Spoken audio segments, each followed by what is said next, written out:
श्रीदारु ब्रह्मक अमर गाथा स्रष्टांकर पुणी सृष्टिर कथा श्रीदारु ब्रह्मक अमर गाथा स्रष्टांकर पुणी सृष्टिर कथा जगत जनक मंगल पाई लीला क्षेत्र कल श्रीक्षेत्र भूई से अमर गाथा दिए बखाणी करे कल्याण स्कंद पुराण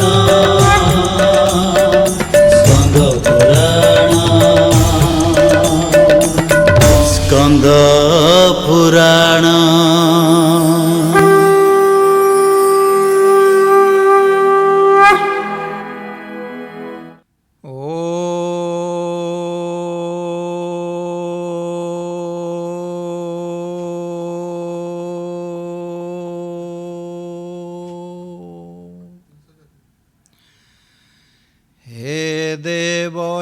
दैत हे भुवनैक बंधो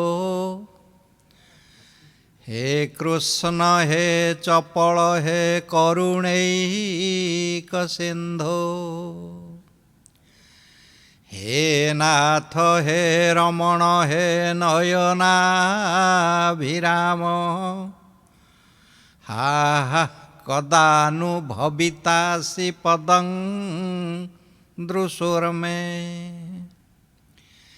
हे गोपालक हे कृपा जल निधे हे सिंधु कन्यापते हे कंसान्तक हे गजेन्द्र करुणा पारीण हे माधव हे रामानुज हे जगत्त्रय गुरो हे पुंडरीकाख्यमां हे गोपीजननाथ पालय परं जानामि न त्वं विना हे कृष्ण करुणा सिंधु दीनबंधो जगतपते गोपेश गोपिका कांत राधा कांत नमस्तुते तप्त कांचन गौरांगी राधे वृंदावनेश्वरी वृषभानुसुते देवी प्रणमामि हरिप्रिये वाञ्छाकल्पतरुभ्यश्च कृपा सिन्धुभ्य एव च पतितानां पावनेभ्यो वैष्णवेभ्यो नमो नमः वैष्णवेभ्यो नमो नमः नमो धर्माय महते नमः कृष्णाय वेधसे ब्राह्मणेभ्यो नमस्कृत्य धर्मान् वक्ष्ये सनातनम्। तो दामोदर लीलार भगवान जगन्नाथ को दामोदर करदेवा परे जो लीला है जहाँ शास्त्र मानक आसला ये तो गोटिकिया थिला दामोदर पूजा किंतु राधा दामोदर ये कथाटा केबेठू उठिला इकु मध्य देखिबार कथा अच्छी जानिबार कथा अच्छी कुंज कानन रे रासमंडल रे जेतेबेले शारदो फुल्ल मल्लिका रास रचित होउथिला भगवान कृष्ण रासरु अंतर्हित होइगले पुणी जेतेबेले फेरिले सेतेबेले तांकु सेवाकुंज पाखरे अन्य अन्य जगार दुई थर भेटिछंती सखी माने ललिता एवं विशाखा सखी राधा को धरी भगवान अंतर्ध्यान हो जाउछंती हे राधे तमे तांकु छाड़ नाही एइतिपई गोटिए कथा कले राधांक उत्तरीय कृष्णकर पीताम्बर को गंठी पकई देले सेई दिनठु से माने जुगनध अवस्था केही काहाकु छाड़ी जाई परिबेनी एई इच्छा रे सखी माने जेतेबेले करिदेले राधांक उत्तरीय कृष्णकर पीताम्बर को गंठी पकई दियागला दाम दौड़ी परी बांधी दियागला से दिनठु महाप्रभुंकर आउ गोटे ना एककालीन नाम होगला राधा दामोदर खाली दामोदर जगार राधा दामोदर है एवं वैष्णव मान द्वारा ये राधा दामोदर मूर्ति बा जो पूजा अनुष्ठित होगला आरंभ होगला राधा दामोदर कथा। तो एमाने कौन कले ଯେମିତି ଆମ 16 ଚୌପଦୀରେ ଜଗନ୍ନାଥ ଦାସ ଅତି ଭାବ ବିହ୍ୱଳ ଭାବରେ ଗୋଟିଏ କଥା ଲେଖିଲେ ବସି। ତ ରାଧିକା ପ୍ରକୃତି କିରଣ ଯୋଗ ମାୟାଙ୍କ ଦେହ ଡହକ ସୁବର୍ଣ୍ଣ ଝଳୁଛି ମଧ୍ୟେ ଯଶୋଦା ପୁଅ କୃଷ୍ଣଙ୍କ ପାଖରେ ଶ୍ୟାମ ରଙ୍ଗରେ ହିରଣ୍ୟ ପରିଧିରେ ତ ଏଭଳି ଭାବରେ ରାଧାଙ୍କୁ ସମାବେଶିତ କରି ଡହକ ସୁବର୍ଣ୍ଣ ଝଳୁଛି ସୁନାର ରଙ୍ଗ ଯେପରି ହଳଦିଆ ସେଭଳି ଭାବରେ ଶ୍ୟାମ ବୃକ୍ଷରେ ଏକ ସ୍ୱର୍ଣ୍ଣଲତା ମାଡ଼ିଲା ପରି ଇଏ ଯୁଗଳ ଅଙ୍ଗ ଦେଖାଗଲା। ସେଇଦିନଠୁ ଇଏ ପୂଜା ଆରମ୍ଭ ହୋଇଗଲା। ମା' ମାନେ ବିଶେଷ କରି କାର୍ତ୍ତିକ ବ୍ରତ ଉର୍ଜା ବ୍ରତ କରୁଥିବା ସ୍ତ୍ରୀ ଲୋକମାନେ ଆମ ସମ୍ପ୍ରଦାୟ ତାଙ୍କୁ ପୂଜା କରିବାକୁ ଲାଗିଲେ। ବହୁତ ସୁନ୍ଦର ଭାବରେ ସ୍ତୁତି କଲେ। ବୃନ୍ଦାବନ ଚନ୍ଦ୍ର ଗୋପୀଙ୍କ ପତି ରାଧା ମାଧବ ବୃନ୍ଦାବନ ଚନ୍ଦ୍ର ଗୋପୀଙ୍କ ପତି ରାଧା ମାଧବ ସର୍ବବ୍ରଜବାସୀ ହୃଦ ସମ୍ପତ୍ତି ରାଧା ମାଧବ ଘନ ଶିରେ ଶିଖି ପୁଚ୍ଛ ପିତ ଦୁକୁଳ ରାଧା ଗୋବିନ୍ଦ ରାସେର ସାଇଲ ଗୋପୀ ସକଳ ରାଧା ଗୋବିନ୍ଦ ଘନଶ୍ୟାମ ଗୁଣମଣି ସୁନ୍ଦର ରାଧା ଗୋବିନ୍ଦ ଲଗାଇ ଜାଣଟି କେତେ ହୁନ୍ଦର ରାଧା ଗୋବିନ୍ଦ ସଖା ସଖୀ ମେଳେ ଧୂଳିଆ ତନୁ ରାଧା ଗୋବିନ୍ଦ ସେ ଶୋଭା ଦେଖିଲେ ନ ଯାଏ ମନୁ ରାଧା ଗୋବିନ୍ଦ ସକଳ ଜୀବର ଆତ୍ମା ପୁରୁଷ ରାଧା ଗୋବିନ୍ଦ ଜୀବ ଯିବା ବେଳେ ହେବଟି ଦୃଶ୍ୟ ରାଧା ଗୋବିନ୍ଦ। ପରମ୍ପରାରେ ଦାମୋଦର ଲୀଳାରେ ଏହି ରାଧା ଗୋବିନ୍ଦର ଯୁଗଳ ମୂର୍ତ୍ତି ଆରାଧନା ଯୁଗଳ ତତ୍ତ୍ୱର ଉପାସନା ଏଭଳି ଭାବରେ ଆତ୍ମପ୍ରକାଶ କଲା। ସମ୍ପୂର୍ଣ୍ଣ ଭାବରେ ଏକ ଯୁଗଳ ତନୁ ମିଳିତ ତନୁ ରାଧା ସମ୍ପୂର୍ଣ୍ଣ ଜୀବ ମୁସିନା ଜଳ ପିଣ୍ଡ ତୁ ମୋ ଜୀବନ ଭଗବାନ କୃଷ୍ଣ ମଧ୍ୟ କହିବାକୁ ପଛାଇଲେନି ହେ ରାଧେ ହେ ବୃନ୍ଦାବନେଶ୍ୱରୀ ହେ ବୃଷଭାନୁସୁତେ ଦେବୀ ମୁଁ ସିନା ଜଡ଼ପିଣ୍ଡ ତୁ ମୋ ଜୀବନ ପ୍ରକୃତି କି ଜୀବନ କରିଦିଆଗଲା। ସ୍ୱୟଂ ପରମ ବ୍ରହ୍ମ ନିଜକୁ ଜଡ଼ ପରି ମନେ କଲେ ଅର୍ଥାତ୍ ଯୁଗଳ ତତ୍ତ୍ୱ ବିନା ସଂସାରରେ ସବୁକିଛି ଅସମ୍ଭବ ହୋଇ ପଡ଼ିଲା। ତ ଏଇ ଚିନ୍ତାଧାରାରେ ବୈଷ୍ଣବୀୟ ଚିନ୍ତାରେ ବୈଷ୍ଣବୀୟ ପଦ୍ଧତିରେ ସମ୍ପୂର୍ଣ୍ଣ ଦାମୋଦର ଉପାସନା ହିଁ ଚାଲିଲା। ତ ଆମର କବିମାନେ ଯେଭଳି ଭାବରେ ଉନ୍ମତ୍ତ ହୋଇ ପଡ଼ିଲେ ଯେମିତି ଆମ ବନମାଳୀ ଏ ଯୁଗଳ ଅଙ୍ଗକୁ ଦେଖି ସିଏ ମଧ୍ୟ ଆତ୍ମହରା ହୋଇ ପଡ଼ିଛନ୍ତି। ବହୁ ସମୟରେ ସେ ଦେଖୁଛନ୍ତି ଗୋଟିଏ ଦେଖ ଗୋ ରାଧା ମାଧବ ରଙ୍ଗ ଦେଖ ଗୋ ଯୁଗଳ ମିଳନ ମଧୁର ଅଙ୍ଗ ମଧୁର ମିଳନ ଯୁଗଳ ଅଙ୍ଗ ଦେଖ ଗୋ ସଖୀ ଦେଖ ଗୋ ରାଧା ମାଧବ ରଙ୍ଗ ଦେଖ ଗୋ ଆହା କି ନୟନ ଆନନ୍ଦକାରୀ ଘନେ ସୌଦାମିନୀ ଲୀଳା ଲହରୀ ଦେଖ ଗୋ ସଖୀ ଦେଖ ଗୋ ରାଧା ମାଧବ ରଙ୍ଗ ଦେଖ ଗୋ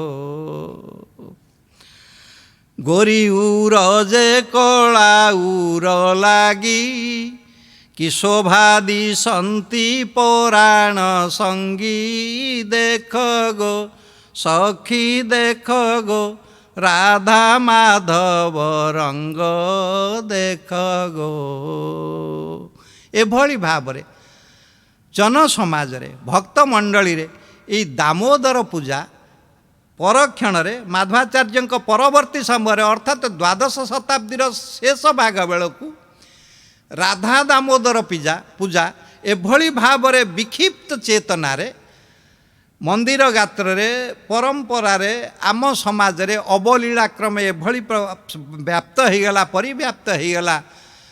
ଜୟତି ତେ ଧିକମ୍, ଆମେ ଜାଣିଛେ ନା ସେଇ ଯେଉଁ ଗୋପୀମାନେ ରାସରେ ଯେତେବେଳେ କୃଷ୍ଣ ଅନ୍ତର୍ଧ୍ୟାନ ହୋଇଗଲେ, ଯେଉଁ ଶ୍ଳୋକରେ ତାଙ୍କୁ ବିରହ ବିଚ୍ଛେଦ ଭାବରେ ତାଙ୍କୁ ଖୋଜି ବୁଲୁଥିଲେ, ସେହି ଶ୍ଳୋକରେ ଆଜିର ଏଇ ଦାମୋଦର ଅଷ୍ଟକର ପରିସମାପ୍ତି ଦେଖିବା। ଜୟତି ସୁବର୍ଣ୍ଣ ମଞ୍ଜରୀ ଜୟତି ତେ ଧିକଂ ଜନ୍ମନା ବ୍ରଜ ଶ୍ରୟତ ଇନ୍ଦିରା ଶଶ୍ୱଦତ୍ରହି ଦୟିତଜେପ୍ସିତಂ ଦୀକ୍ଷୁତାବକା ତୋଇ ଦ୍ରୁତାଗମ ତ୍ୱାଂ ବିଚିନ୍ନନେ।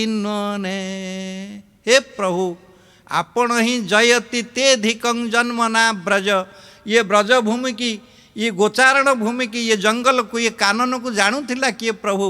ଆପଣ ତ ଜନ୍ମ ନେଇଯିବାରୁ ଏ ବ୍ରଜମଣ୍ଡଳ ପ୍ରଖ୍ୟାତ ହେଇଗଲା। ସମ୍ପୂର୍ଣ୍ଣ ଭାବରେ ଇଏ ଗୋପୀ ଗୋପାଳ ସମସ୍ତଙ୍କୁ ଆପଣ ଏଭଳି ଆପ୍ୟାୟିତ କଲେ। ଏ ଜନୁ ସମୁଦାୟଙ୍କ ପାଖରେ ଆପଣ ଏପରି ପ୍ରେମ ବିଭୋର ଅବସ୍ଥାରେ ରହିଲେ। ତ୍ୱାଂ ବିଚିନ୍ନନେ, ଆପଣଙ୍କୁ ଛାଡ଼ି କେମିତି ବଞ୍ଚିବୁ? କାଂ ଦିଶି କାହା କୁତ ଯାମହ, କେଉଁ ଦିଗକୁ ଯିବୁ, କୁଆଡ଼େ ଖୋଜିବୁ? ଆତ୍ମହରା ହେଇଗଲେ ଗୋପୀମାନେ। ବିଚାର କରୁଛନ୍ତି, କୃଷ୍ଣଙ୍କର ଗୁଣଗାମକୁ ସ୍ମରଣ କରୁଛନ୍ତି ଯେ ଏଭଳି ଭାବରେ ତବ କଥାମୃତମ୍ ତପ୍ତ ଜୀବନମ୍ କବିଭିରୀଡ଼ିତଂ କଳମଶାପହମ୍ ଶ୍ରବଣମଙ୍ଗଳମ୍ ଶ୍ରମଦାତ୍ ଶ୍ରୀମଦାତତମ୍ ଭୁବି ଗୃଣନ୍ତି ତେ ଭୂରିଦା ଜନା। ये राधाकृष्ण केड़ी प्रसंग, मदनमादनाक्षर लीला, प्रकृति पुरुषर मिलन लीला एभली भाव परिगंफित है, हृदय को आंदोलित कला। सी प्रतिछवि कि सही कथा को स्मरण रखी आमे मंदिर रे, गात्र रे, अर्चा विग्रह रे, पूजा पद्धति रे, विशेष करी कार्तिक मासरे सही कार्तिक शुक्ल प्रतिपदार ई कथा को दामोदर लीला को मने पकई आज जाए मध्य से विस्मरण होना है। प्रभु सेमिति आम अंतर अछंती, उज्जीवित अछंती। तो भगवान लीलार जो कथा ये कार्तिक ऊर्जा मासर द्वितीय पर्यायर कथा आमे अनेक कथा को देख। कार्तिक मासरे जेते विधि विधान अच्छी, जेमिति आम जानीचे मनीषटीए संपूर्ण भाव विशेष किछि करि पारिबो नाही। भगवान को शरणागति व्यतीत तांकु किछि भी देखा जो आनुकूल्यस्य संकल्पम प्रातिकूल्यस्य वर्जनम रक्षति इति विश्वास गोतृप्त वर्णम तथा आत्मनिक्षेप कार्पण्ये षड्विधा शरणागति। यही लीलारू ही आमको गोटे अनुप्रेरणा मिले भगवान शरणागति नवा। भगवान को उद्देश्य रे जते कर्म अच्छी, अनुकूल रे जते कर्म अच्छी ताहाकु संपादन करिवा, ताकू खाली करवानी संकल्प भाव ग्रहण करवा। प्रातिकूल्यस्य वर्जनम प्रभु प्रीति रे बाधक होथिबा जेते कथा सेथिरु विरत रहिबा, प्रतिकूल वर्जन करवा, प्रतिकूलता को वर्जन करवा।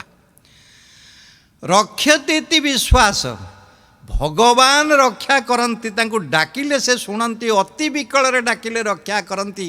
यही विश्वास होची शरणागतिर तृतीय पर्याय।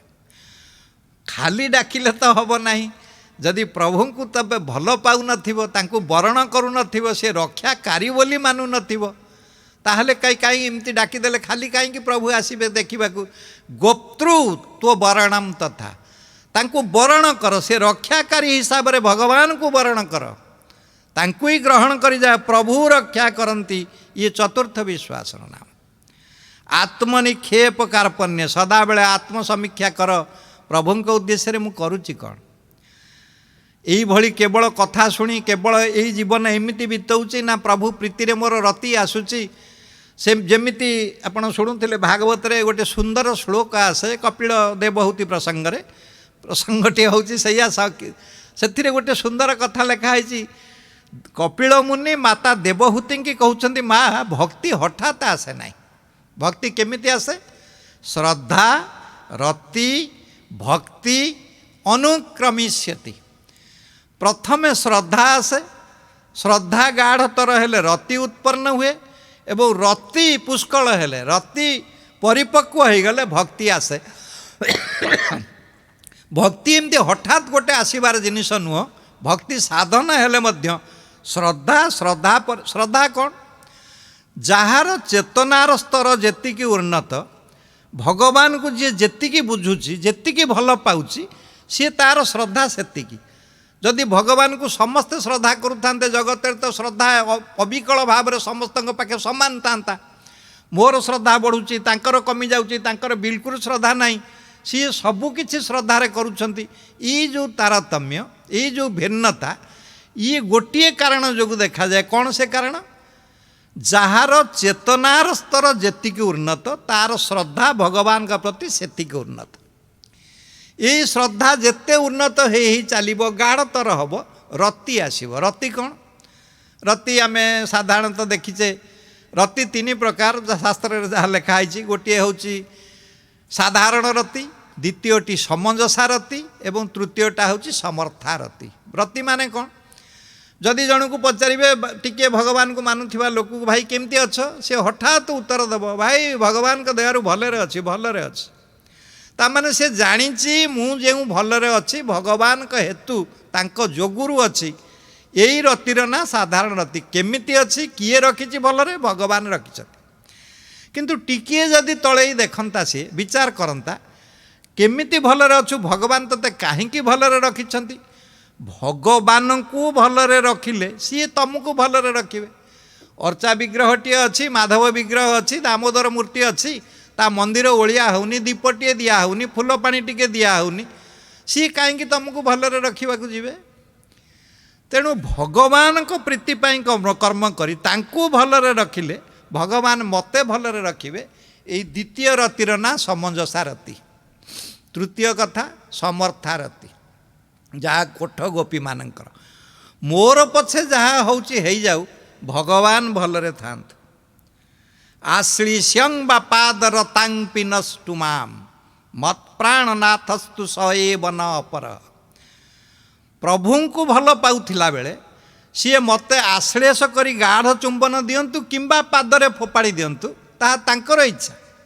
आश्लिष्यं बापादरतां पिनस्तु माम। काहींकि मु प्रतिवाद करिबिनी? कारण मत प्राणनाथस्तु, सीए ही मोर प्राणनाथ, न एव अपरः। तांक व्यतीत मोर आउ केही नाहंती, सीए ही एकमात्र नाथ, सीए जहाँ करिवे ताहा मो पे मंगल। तो यही स्थिति रे दामोदर स्थिति एते पुष्कल है आसिला। एबे द्वितीय पर्यायर कथा को आम देखा। द्वितीय पर्यायर आउ कार्तिक मासरे जेते जेते कथा हला अधिक उन्नततर कथा, मंदिर गात्रर कथा एवं एठी पुराण शास्त्रर कथा को टिकिए विचार को नेले समयर स्वल्पता दृष्टि अल्प आलोचना पाई नेले गोटे कथा हबो। कौन से कथा? ध्येयं सदा परिभवग्न अभीष्ट दोहम तीर्थास्पदं शिव विरंचिनुतं शरण्यम भृत्यारतीह प्रणतपाल भवाब्धिपोतं वंदे महापुरुषते चरणारविंदम। वंदे महापुरुषते चरणारविंदम। वंदे महापुरुषते चरणारविंदम। त्यक्त्वा सुदुस्तज्य सुरैप्सित राज्य लक्ष्मी ଧର୍ମିଷ୍ଠ ଆର୍ଯ୍ୟ ବଚସା ଯଦଗାଦରଣ୍ୟମ୍ ମାୟା ମୃଗଂ ଦୈତଂ ଜେପ୍ସିତମନ୍ୱଧାବତ୍ ବନ୍ଦେ ମହାପୁରୁଷତେ ଚରଣାରବିନ୍ଦମ୍ ବନ୍ଦେ ମହାପୁରୁଷତେ ଚରଣାରବିନ୍ଦମ୍ ବନ୍ଦେ ମହାପୁରୁଷତେ ଚରଣାରବିନ୍ଦମ୍ ଶ୍ରୀମଦ୍ ଭାଗବତମ୍। ତ ଏଇଭଳି କଥାରେ କାର୍ତ୍ତିକ ମାସର ଦ୍ୱିତୀୟ ପର୍ଯ୍ୟାୟର କଥା ଦେଖିଲେ ସବୁଠୁ ଗୋଟେ ବଡ଼ କଥା ଦେଖାଯାଏ। ଆକୃଷ୍ଣ ନିର୍ଗମା 30 ବର୍ଷାଧିକ ଗତେ କଳଉ ନବମୀ ତେ ନଭସ୍ୟେ ଚ କଥାରମ୍ଭମ୍ ସୁକମ୍ ଅକରୋତ୍। ଭଗବାନ କୃଷ୍ଣଙ୍କର ଦେହାନ୍ତର 30 ବର୍ଷ ପରେ ଆକୃଷ୍ଣ ନିର୍ଗମା 30 ବର୍ଷାଧିକ ଗତେ କଳଉ, ସେତେବେଳକୁ କଳିଯୁଗ ଆରମ୍ଭ ହୋଇଗଲାଣି। କୃଷ୍ଣ ଯେତେବେଳେ ଜୀବିତ ଥିଲେ 125 ବର୍ଷ କାଳ ତାଙ୍କ ଜୀବନ କାଳ ଥିଲା, ସେତେବେଳେ ପର୍ଯ୍ୟନ୍ତ ଭାଗବତ ବୋଲି କିଛି ଶାସ୍ତ୍ର ନଥିଲା।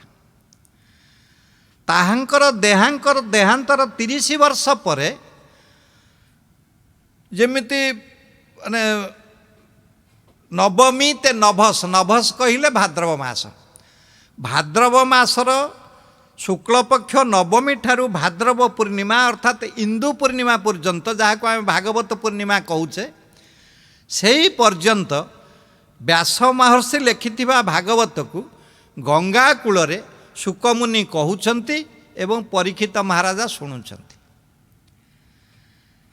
ସିଏ ସମୟର କଥା। ଭଗବାନ କୃଷ୍ଣଙ୍କର ଦେହାନ୍ତର 30 ବର୍ଷ ପରେ ଭଗବାନ କୃଷ୍ଣଙ୍କର ସେତେବେଳକୁ କଳିଯୁଗ ହୋଇସାରିଛି। କାହିଁକି କଳିଯୁଗ ହେଇଛି ଆପଣ ଦେଖିବେ, କୃଷ୍ଣଙ୍କର ଜନ୍ମକୁ ଆମେ ଭାଦ୍ରକୃଷ୍ଣ ଅଷ୍ଟମୀ ବୋଲି କହିଦେଉ, କିନ୍ତୁ ଭଗବାନଙ୍କର ଅପ୍ରକଟ ଅବସ୍ଥା, ଦେହାନ୍ତ ଅବସ୍ଥା କେବେ ହେଲା ତାକୁ ବୁଝି ହୁଏ ନାହିଁ।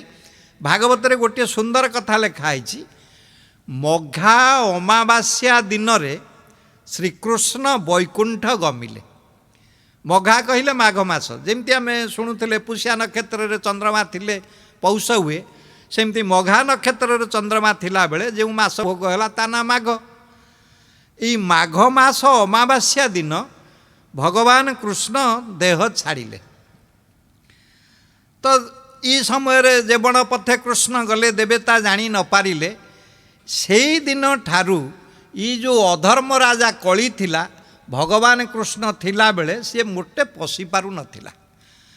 ତେଣୁ କଳିଯୁଗ ପ୍ରବେଶ କଲା। କୃଷ୍ଣଙ୍କ ଦେହାନ୍ତର 30 ବର୍ଷ ପରେ ଭାଗବତ ପ୍ରଥମ କରି ଆରମ୍ଭ ହେଲା ଗଙ୍ଗା କୂଳରେ ଶୁକ ପରୀକ୍ଷିତ ସମ୍ବାଦ। ତାପରେ ଗତେ ପରୀକ୍ଷିତ ଶ୍ରବଣାନ୍ତେ ଚ ଗତେ ବର୍ଷେ ସତେ ଦ୍ୱେ, ପରୀକ୍ଷିତ ଭାଗବତ ଶୁଣିବାର 200 ବର୍ଷ ଅତିକ୍ରମ ହେଇଗଲା। ଶୁଦ୍ଧ ସୁଚౌ ନବମ୍ୟାଞ୍ଚ ଧେନୁ ଯୋ କଥୟତ୍ କଥାମ୍।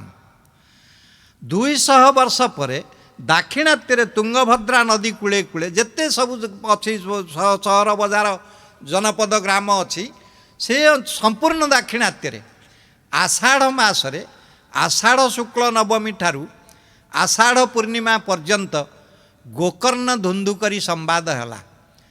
ଆତ୍ମଦେବ ବୋଲି ଜଣେ ବଳିଷ୍ଠ ବ୍ରାହ୍ମଣ ଥିଲେ, ଯାଜ୍ଞିକ ବ୍ରାହ୍ମଣ। ତାଙ୍କ ସ୍ତ୍ରୀ ନାମ ଧୁନ୍ଧୁକରି, ଅତି ମୁଖରା, ଅତି କଳିହୁଡ଼ି। ତ ତାଙ୍କର ଯେଉଁଭଳି ପିଲା ନଥିଲା, ଆଉ ଗୋଟିଏ ତା ଭଉଣୀର ପୁଅକୁ ପୁଅ କରି ଆଣିଲେ। ସେଇ ପିଲାଟିର ନାମ ଥିଲା ଧୁନ୍ଧୁକରି। ଅତ୍ୟନ୍ତ ଦୁର୍ବିନୀତ, ଅତି ମାନେ ଅତ୍ୟାଚାରୀ ପୁରୁଷ, ଯାହାକୁ ମାନେ ସଂସାରରେ ଧର୍ମକର୍ମ ବୋଲି ଯିଏ କିଛି ଜାଣେ ନାହିଁ। ଆତ୍ମଦେବ ତାଙ୍କୁ ଦେଇଥିଲେ ଗୋଟିଏ ଫଳ, ତାଙ୍କ ସ୍ତ୍ରୀକି ଧୁନ୍ଧୁକରିକି ଦେଇଥିଲେ ଖାଇବା ପାଇଁ, ପିଲା ପାଇଁ। ତ ସିଏ ତାକୁ ଗାଈକି ଖାଇବାକୁ ଦେଇଥିଲେ। ଗାଈ ତ ଇଏ ତ ଋଷିଙ୍କର ଅମୋଘ ବୀର୍ଯ୍ୟ, ଅମୋଘ ଫଳ। ନ ହିଁ ବୈଷ୍ଣବାନାଙ୍ଗି ବାଞ୍ଛା ବିଫଳା ଯାୟତେ କ୍ୱଚିତ୍, ଋଷିମାନଙ୍କର ବାଞ୍ଛା ବିଫଳ ହୁଏ ନାହିଁ। ଗାଈ ସେ ଫଳକୁ ଖାଇଥିବାରୁ ଯେଉଁ ପିଲା ଜନ୍ମ କଲା, ମଣିଷ ପିଲା, କିନ୍ତୁ କାନ ଦୁଇଟା ଗାଈ କାନ ପରି ଠିଆ ଠିଆ ହେଇଥିବାରୁ ଆତ୍ମଦେବ ତା ନାଁ ରଖିଥିଲେ ଗୋକର୍ଣ୍ଣ। ଏଇ ଗୋକର୍ଣ୍ଣ ଋଷି ଯେତେବେଳେ ତପସ୍ୟାରୁ ଘରକୁ ଫେରନ୍ତି, ଦେଖିଲେ ଗୋଟେ ପ୍ରେତ ତାଙ୍କ ଅଗଣାରେ ବୁଲୁଛି। ପଚାରିଲେ, ତମେ କିଏ? ନା ମୁଁ ଭାଇ ତମରି ଭାଇ ଧୁନ୍ଧୁକରି, ମୁଁ ପ୍ରେତ ଯୋନିରେ ଅଛି।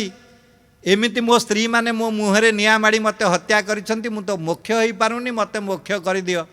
तो सूर्य को पचारि गोकर्ण जेतेबेले भागवत कहवाक लगिले कहले तमे प्रेत केमिति शुणुच बोली मु जानिबि तमर शरीर थिले सिना जानती। चाଳରେ गोटे 7 गंठी बाउंस रखागला शर्त रहिला जदि प्रतिदिन तमे भागवत शुणुथिबो तेबे भागवत सही दिनर कथा सरिला बेलକୁ गोटे गंठी फाटिबो। प्रकृत रे सैया हला प्रेत भागवत शुणुथिला प्रतिदिन बाउंसर गोटे गोटे गंठी फाटी सप्तम दिन जेतेबेले सप्तम गंठी फाटी गला निस्तरिली निस्तरिली मुक्ति हेई गली भाई तमे ही मते मोक्ष करदेल यही कथा कही धन्या भागवती वार्ता प्रेत पीड़ा विनाशिनी। भागवतर एते शक्ति जे भागवतंकर से प्रेत पीड़ारू जे मुक्ति दे पारंती प्रेत को मध्य जे मोक्ष कर दे पारंती सी होउछंती भागवत शास्त्र। यार 30 वर्ष परे उचुरुर्जे सीते पक्षे नवम्याम ब्राह्मण सुत यही कार्तिक मासर कथा आसिला। यही कार्तिक मासरे कौन है कार्तिक मासरे गोटे सुंदर कथा उपजिला। मुनि मंडली नैमिषारण्य भितरे प्रातहृतार्ग्नय यज्ञ करिवे सहस्र सममासत 1000 वर्ष यज्ञ करिवे स्वर्ग को जिबे भगवत स्थिति रे रहिबे यही कथा चिंता करुथिबा बेले जणे साधारण पुरुष अर्वाचीन देखा एते पुरातन नुहंती तंग देष्ट वर्ष 15-16 वर्षर युवक जड़े से पहुँचले जहाँ को देखी एमाने भागवतर अधिकारी बोली महर्षि सूत को आसन रे बसैले एवं सूतंक ठारू भागवत शुणा लगिले। ये केबेर कथा धेनु जो कथा ये गोकर्ण धुंधु करी संवादर 30 वर्ष पर अर्थात भगवान कृष्णकर देहांतर 260 वर्ष परे नैमिषारण्य रे ऋषि मंडली भागवत शुणा लगिले।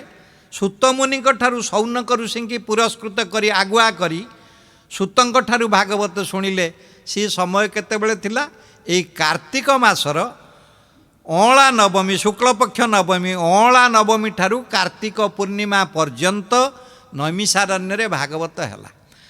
ये गोटे बड़ उपलब्धि कार्तिक मासर ये गोटे बड़ उपलब्धि। आमे जो भागवत को एबे पाठ करुचे नैमिषारण्य संवाद सुत सौनक संवाद षडगोस्व नव मुनि संवाद जेते संवाद जदु अवधूत संवाद उद्धव संवाद श्रीकृष्ण उद्धव संवाद जेते संवाद आमे पढ़ुचे भागवतर जेते तथ्य बुझुचे ताहा ही यही कार्तिक मासर अधीत विषय।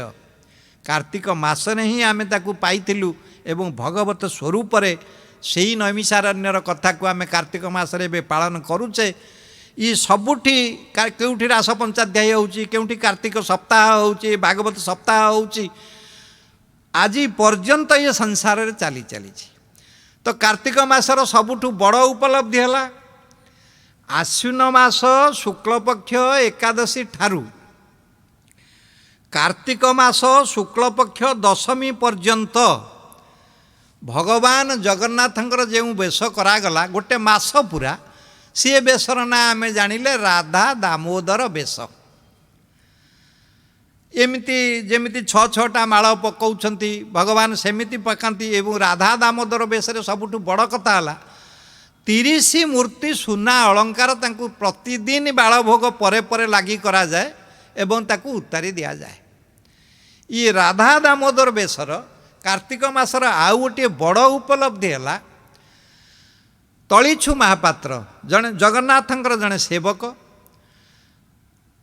विद्वान ब्राह्मण बलिष्ठ ब्राह्मण जगन्नाथगत प्राण किंतु प्रकृति नैव मुच्यते प्रकृति तांकर एभली भाव में स्खलित थिला से बेश्यासक्त थिले। जो सेवादासी माने नृत्य करुथिले तांको भितरु से जन को भल पाउथिले तो बेश करने को भूली गले प्रभु को जो चूड़ बेश तांकर तैयारी हुए एभली भाव में प्रभु को सजई दिया जाए दामोदर बेशरे राधा दामोदर बेशरे बा राई दामोदर बेशरे सेमिति सजाउथिला बेले फूल दबा को भूली जाइछंती।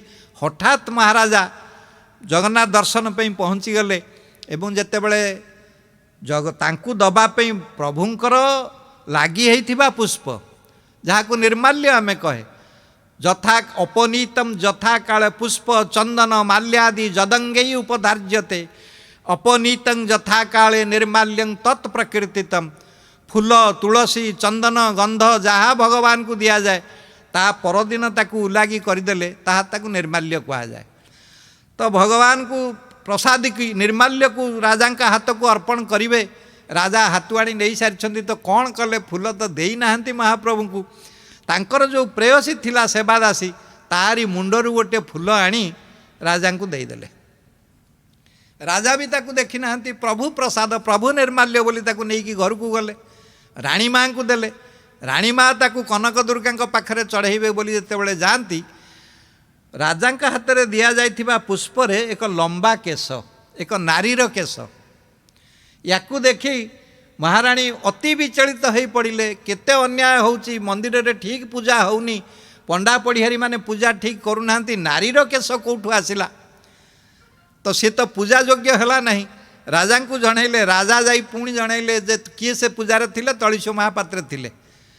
सी तलीछो महापात्र को पचारा पर सी बड़ संदिहान रे पड़े केश कौठू आसब विकल प्रभु मुह को अनइले कहले प्रभु ये कार्तिक दामोदर बेश तोर सरिवा को जाउची दामोदर कृष्णकर लंबा केश थाए एक कथा मु जानी सिरे त्रिमुंडी कियवा मंडी थोइछि इंद्र धनु भ्रमर पंती जाली जाणी चुंबंती अलका पंती जेणु आपणकर लंबा लंबा केश थाए एक कथा मु जानी तो ना रे प्रभु मिछ कहिछि राजा को एमिति भाव अपदस्थ कलापरी करिछि केश सेतरे आसीछि तू ही मते रक्षा कर एया कही कहले नाई प्रभु नाई महाराज भगवान को मुंडरे केश उठिछि अच्छी केश एक कथा मु प्रमाण करदेवी देखईदेवी।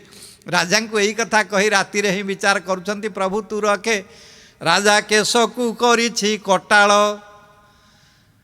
राजा तो ये केश को लेकर एत कटाड़ कर मत मृत्युदंड भी दे पारती प्रभु तू ही केवल जदि रक्षा करू तो सही राति भितर प्रभुंकर तो अंग लगी सेवक सी से किसी इयाड़ू सियाड़ू अड़ुआ केश आड़ी मुंडरे रोईदे राजा जितेबाला परदिन जाती देखले सिरे त्रिमुंडी त्रिमुंडी उपर केश देखी राजा आश्चर्य विमोहित हेले रत्न सिंहासन को उठिले परीक्षा करने से केश धरी जितेबाला टाणी दियंती सेतेबेले आम ये बालभोग पद्धति ये तलीचु महापात्रंकर निज लेखारे गोटे कथा आसे जो प्रभुंक श्रीअंगरु रक्तक्षरण है।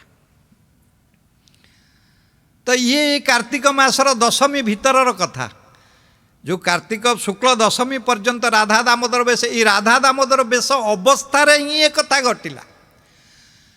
निस्तरिली प्रभु भक्त को रक्षा करने तू केश बहन करू तो चूड़े केश भी कौड़े दे पारू ये अघटन घटी आसी माने संपूर्ण भाव जहाँ घटबार नुहे ता घटेदेल प्रभु से आपण को बारंबार नमस्कार। बाल भोगर से दिन गोटे बाल भोगर प्रचलन है जहाँ को आम गोपाल वल्लभ कहचे ये कार्तिक मासर कथा।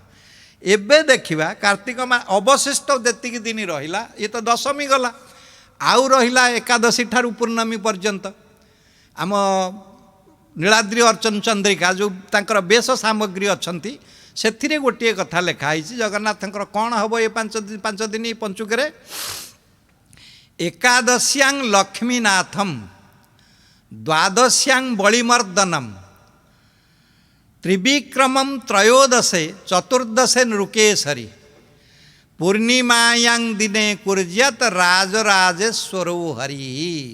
अर्थात कार्तिक मास शुक्ल पक्ष एकादशी दिन लक्ष्मी नारायण बेश हम भगवान जगन्नाथ को लक्ष्मी नारायण बेश कहुव। ये लक्ष्मी नारायण बेश को एबे जो बेश होउछंती सुनार किया को सीधा सीधा डेरी दबारु ये बेश को कहा जाउछि ठिया किया बेश। द्वादश्याम बलिमर्दनम द्वादश जो बेश हम ता होउछि बलि बामनर बेश। श्रीकृष्ण को आनिबापई जेतेबेले अक्रूर गोपपुर को जाइथिले विचार करुछंती जे प्रभु केमिति थिबे प्रभु नंदर कोଳରେ बसी थिबे संपूर्ण भाव में चतुर्भुज मत अनंत रूप होइथिबे मते ही दर्शन देबे मु तांको पाद तले पड़ीजी जहाँ जहाँ अक्रूर भाभी भाभी जाउछंती भगवान सही कथा को स्मरण करुछंती काका आसुछंती यही भली भावना करुछंती तो गला बेलू से देखुंट गोपाल मेल गाई दुहु दुहु केश फिटिगला चतुर्भुज हेले अनंत गाई दुहुंचंती कृष्ण गोपाल मेल रे बसी केश फिटिगला तो गाई दुहुंचंती जो दुई हाथ रे सेथिरे आउ कोन बांधिबे चुटी आउ दीटा हाथ बाहर करी बांधिदेले चुटी की एक कथा अक्रूर देखिले मुह्यमान हेले प्रकृतिस्थ हेले रथुरु डेई पड़ी तांको पादरे पड़ीगले जेउ रूप से देखिथिले कृष्णकर एई केश थिबा रूप देखिथिले जा सेई रूपर ना होची बांकचूड़ बेश जहाँ आमे बलिवर्धन बलि बामनर बेश कहूचे द्वादश्याम बलिमर्दनम त्रिविक्रमम त्रयोदशी दिन त्रिविक्रम बेश हम जहाँ आमे आड़िकिया बेश कहूचे कौन ये त्रिविक्रम बेश बामन तो छोट थिले बामन कहले खर्बकाय रूप को तो बामन कह जाउथिला किंतु जतेबेले से विराट पुरुष है तीन पाद भूमि नबाकू ठिया हो गले से त्रिविक्रम रूपरे संपूर्ण त्रिविक्रम रूपरे से जो रूप माने प्रथम पाद स्वर्ग ढांके माने प्रथम पाद स्वर्ग को ढांकिला द्वितीय रे अवनिमंडल गला तृतीय पाद थोइबे यही जो अवस्थार रूप ये त्रिविक्रम रूप एक विराट रूप ये थिला त्रयोदशी दिन बेश कथा चतुर्दश्यांग नृकेशरी लक्ष्मी नृसिंह बेश हे चतुर्दशी दिन महाप्रभु जगन्नाथ लक्ष्मी के पाखरे नृसिंह मंत्र जे भली तांकु लक्ष्मी आलिंगिता नृसिंह लक्ष्मी नृसिंह आम जहाँ कहूचे ताकू आमे डालिकिया बेश बोली कहे एमिति बेश किंतु पंचमी दिन पूर्णिमायांग दिन कुर्जियात राजराजेश्वर हरि पूर्णमी दिन राजराजेश्वर बेश महाप्रभु जगन्नाथंकर हुए एथिरे सुना बेश जो 5 थर हुए ये कार्तिक पूर्णिमा दिन मध्य रत्न सिंहासन रे महाप्रभु सुना बेश हुंती हाथ पाद सबू तांकर किरीटी कुंडल ओढ़ियाणी तांकर कटी किंकिणी सबू किछि सुना जहाँ को आम रथ उपरे सुना बेश देखीचे जेमिति कार्तिक मासरे राजराजेश्वर बेश स्वयं संपूर्ण माने राजाधिराज बेश आमे तांकु कार्तिक पूर्णिमा रे मध्य भेटू ये थिला दामोदर लीलार कार्तिक मासर एक संक्षिप्त वर्णना जहाँ को शुणिले जानिले कालावधि आज पर्यंत कृष्ण जन्मर जेते जेते चरित्र मुनि ऋषि मान द्वारा साधुसंथ मान द्वारा राजा महाराजा मान द्वारा ये बेश प्रकृतित होइछि संपूर्ण कृष्ण भावरे प्रभु जगन्नाथ भावित होइछन्ति सेमिति कृष्ण स्वरूप को संध्या वंदना भद्रमस्तु भवत भस्नान तुभ्यं नमः भूदेवाः तर्पणश्च विधान विधौ नाहं क्षम्यं क्षम्यताम् जत्र क्वापि निषद्य जादव कुलो वतंस कंसः द्विष स्मारं स्मारघं हरामि तदलं मन्ये कि मन्ये न मे प्रभु हर त्वं संसारं द्रुततरमसारं सुरपते हर त्वं पापानां विततिमपरां जादवपते अहो दीनेनाथे निहित चरण निश्चित पदो जगन्नाथ स्वामी नयन पथगामी भवतु मे जगन्नाथ स्वामी नयन पथगामी भवतु मे जगन्नाथ स्वामी नयन पथगामी भवतु मे बोल महाप्रभु जगतपति जगन्नाथंकर जय संसार सुखियो बोल आनंदे कवार हरि बोल हरि बोल हरि बोल जय जगन्नाथ।